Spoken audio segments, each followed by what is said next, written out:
សួស្តីពុកម៉ែបងប្អូនបាទនៅក្នុងដៃខ្ញុំនេះគឺជាប្រភេទថង់ស្នោច្រកផ្លែតបែកមូលហេតុដែលខ្ញុំនិយាយថាថង់ស្នោដោយសារថង់ហ្នឹងគឺវាមានថង់ពីក្រៅ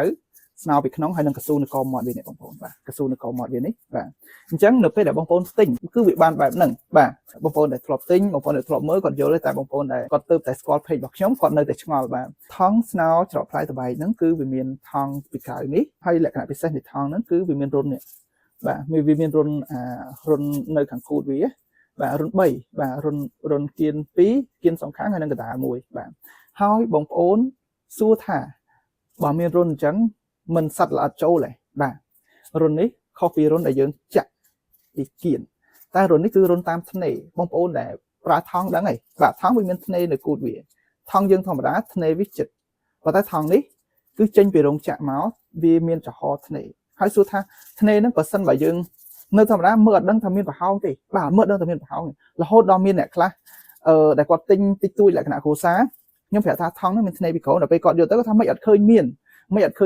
តែខ្ញុំឲ្យគាត់បងឯងឆែកមើលធ្នេខាងក្រោមគាត់នៅតែថាអត់មានបាទតោះតែយកដៃមកចែតយកដៃមកញីចឹងមិនឃើញមានបាទអីបាទខ្ញុំគឺច្បាស់ណាអត់មានបន្លំមិនមែនថាប្រាប់ថាថង់ហ្នឹងមានធ្នេដល់ពេលយកទៅដល់ថង់ធម្មតាអត់ទេបាទខ្ញុំប្រាប់ថាថង់មានថង់ពីក្រៅស្នោពីក្នុងកស៊ូនៅកមាត់វាប្រសិនបើទិញយកទៅអត់ដូចការនិយាយអត់ដូចការពិត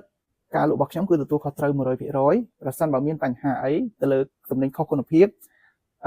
ខាងខ្ញុំអត់ទទួលខុសត្រូវបងប្អូនអាចប្រើបណ្ដាញសង្គមនេះដើម្បីវិភាគខ្ញុំបានខ្ញុំហ៊ាននិយាយអញ្ចឹងហ្មងដោយសារជំរឿក្រៅពីហ្នឹងពួកអ្នកខ្លះក៏នៅតែថាមិនជឿតែពេលខ្ញុំអត់ដឹងធ្វើម៉េចទេព្រោះអ្វីដែលខ្ញុំលទ្ធភាពដែលខ្ញុំនិយាយបានអ្វីដែលសេវាកម្មដែលខ្ញុំមានផលិតផលដែលខ្ញុំមានខ្ញុំនិយាយអស់ហើយអញ្ចឹងបងប្អូនជឿមិនជឿជាការសម្រេចចិត្តរបស់បងប្អូនបាទហើយតើថង់ស្នោនេះវាជួយអីខ្លះបានថង់ស្នោនេះបើខ្ញុំនិយាយពីប្រៀបធៀបពីថាប្រភេទផលិតផលដែលយើងប្រើការពារស្រាំងទឹកផ្លែទៅលើផ្លែតបែកទៀបទៅដោះគោថង់ស្នោនេះគឺជាជំរើសទី1ក្រៅពីថង់ស្នោនេះយើងអាចប្រើថ្នាំកសិកម្មបងប្អូនប្រកាសជាដឹងហើយអ្នកដាំបន្លែអ្នកដាំឈើផ្លែស្គាល់ច្បាស់ទៅលើថ្នាំសត្វបាទហើយក៏ដឹងពីផលប៉ះពាល់វាដែរជំរើសផ្សេងទៀតយើងអាចប្រើប្រភេទស្បៃបាទប្រភេទស្បៃបែបនេះស្បៃហ្នឹងគឺវាមានខ្សែរូតនៅកមាត់វាបាទហើយអានេះវាក្តារកស៊ូចឹងនៅពេលដែលយើងប្រើហើយយើងរូតធម្មតានៅពេលយើងរូតមាត់ទៅចេះទៅវាជាប់ហើយបាទអញ្ចឹងប្រភេទស្បៃហ្នឹងស្បៃហ្នឹងការពារបានទេបានប៉ុន្តែអាចធានាបាន 100% ទេមូលហេតុដែលខ្ញុំនិយាយអញ្ចឹងធម្មតាស្បៃវាមានប្រហោងបែបនេះបងប្អូនបាទអញ្ចឹងដូចយើងដេកក្នុងមុងអញ្ចឹងតែដៃយើងជាប់មុងវាអាចមានឱកាសមុខតិចទេមែនទេបាទមុខខំហើយប៉ុន្តែស្បៃនេះក៏ដូចគ្នាបើសិនបាទសបកតបែករបស់យើងឬក៏សបកផ្លែឈើរបស់យើងជាប់ស្បៃហ្នឹងវាអាចតិចអញ្ចឹងជាទូទៅយើងប្រើស្បៃធំជាងទំហំផ្លែឈើរបស់យើងហើយប៉ុន្តែក្នុងករណីដែលផ្លែវាធំអញ្ចឹងវាធំហើយវាទំហំវាអាចប៉ះទៅនឹងអាស្បៃហ្នឹងវាអាចមានឱកាសខូចអញ្ចឹងវាអាចការពារបានខ្ទង់ 90% ទេបាទស្បៃរបស់យើងមាន2ប្រភេទវាមានមួយនេះសាច់ស្បៃបងប្អូនឃើញសាច់ស្បៃវាប្រហោងអានេះសាច់កណាត់បែបហ្នឹង